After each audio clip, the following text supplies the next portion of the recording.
Olá, sou a professora Jéssica e hoje a gente vai estar falando sobre literatura, os conteúdos dessa disciplina na etapa 1. Nós estamos falando então sobre a arte, literatura é uma arte, a única diferença que a gente vai ter entre a literatura, a pintura, a dança, né, é a matéria-prima.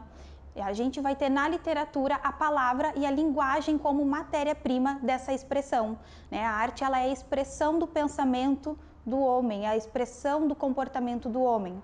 Então é muito importante, né, nós já iniciarmos tendo a noção de que a literatura ela está intimamente ligada com a história.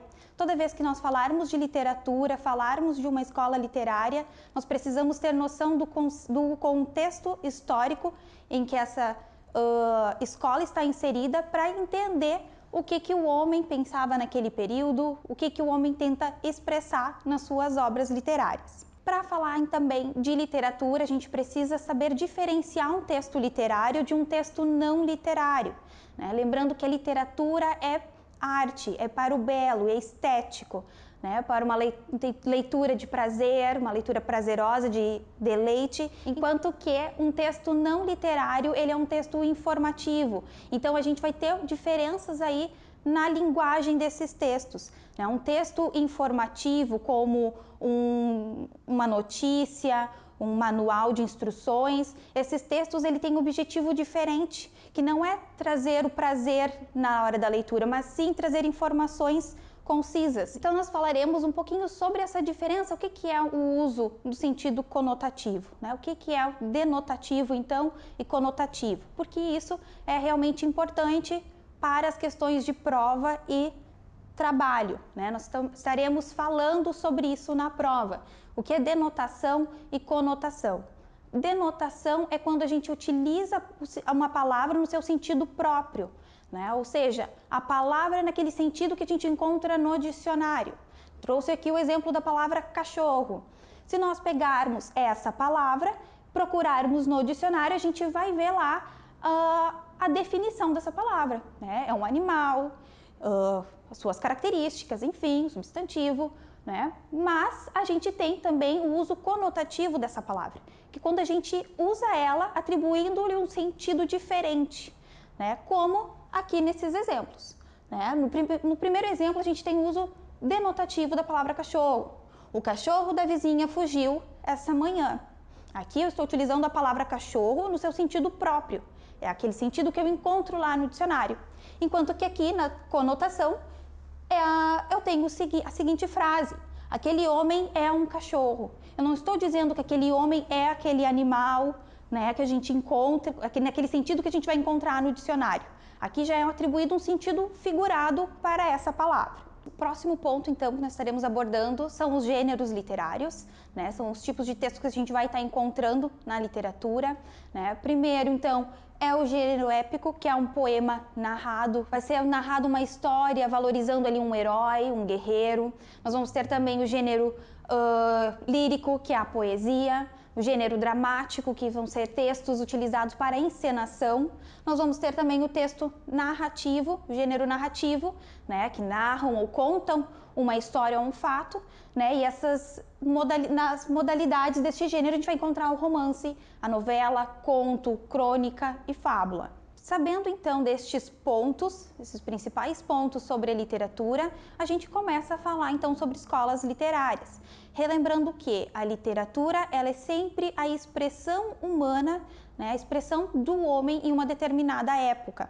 Então, quando nós falarmos de escolas literárias, a gente fala de contexto histórico para saber o que acontecia naquele contexto, naquele meio, né, que isso vai conduzir sim os pensamentos e as expressões do homem na literatura e na arte em geral.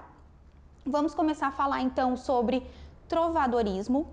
Trovadorismo é o primeiro registro que a gente tem de literatura em língua portuguesa. É uma escola literária que aconteceu em específico em Portugal, porque neste período histórico, nós estamos falando de Idade Média, aqui o Brasil ainda não havia sido descoberto. Então, a gente vai ter apenas literatura de língua portuguesa em Portugal.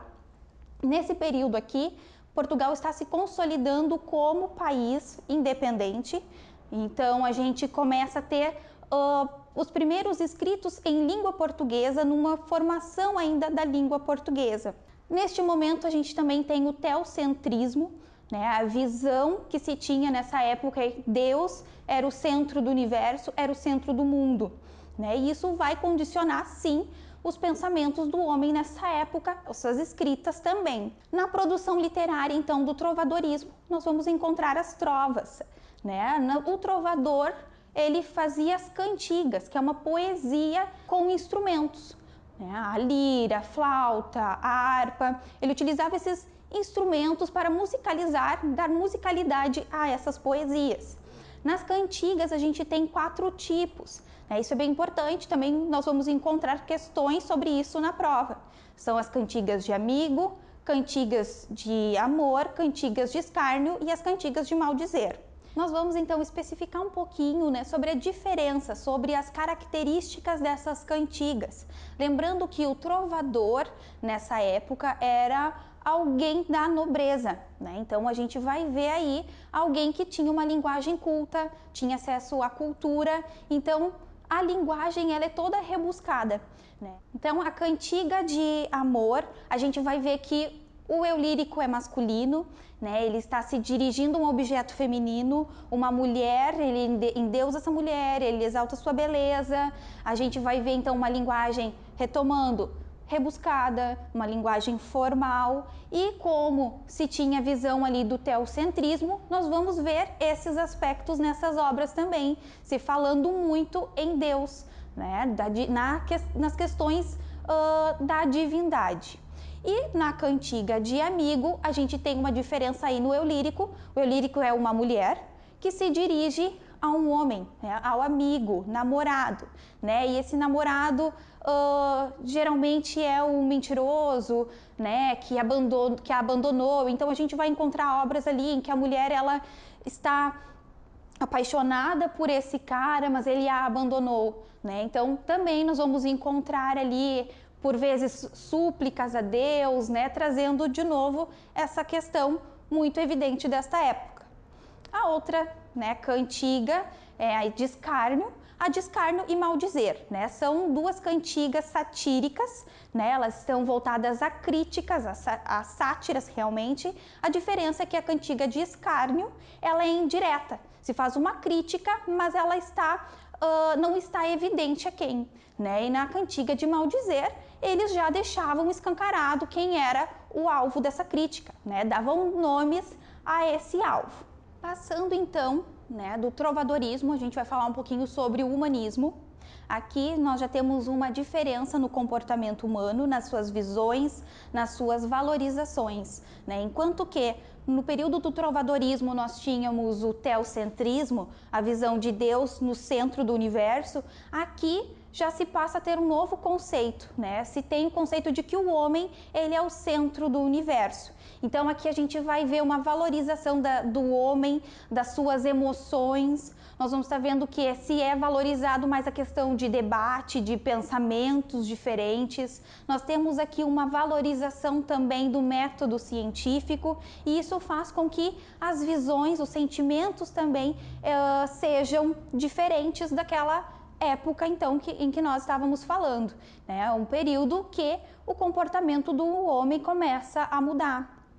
Lembrando, então isso é um conteúdo para a prova, né? Retomando que a literatura, ela é a expressão dos sentimentos, da visão do homem em um determinado contexto histórico. Então essas escolas literárias, conforme o tempo vai passando, a gente vai ter uma mudança na escola literária, né? No pensamento e na expressão, como que o homem se expressa através da literatura, através então da linguagem. Então, nesta aula, a gente fica por aqui, né, falando até o humanismo, lembrando que nas próximas etapas a gente vai estar vendo o restante das escolas literárias, né, e como que elas funcionaram, como que elas se desenvolveram com o passar do tempo, né, no contexto histórico. E desejo a vocês um bom trabalho e uma boa prova. Lembrando que abaixo vocês vão poder estar baixando esse conteúdo para reforçar aí os estudos para a prova. Muito obrigada!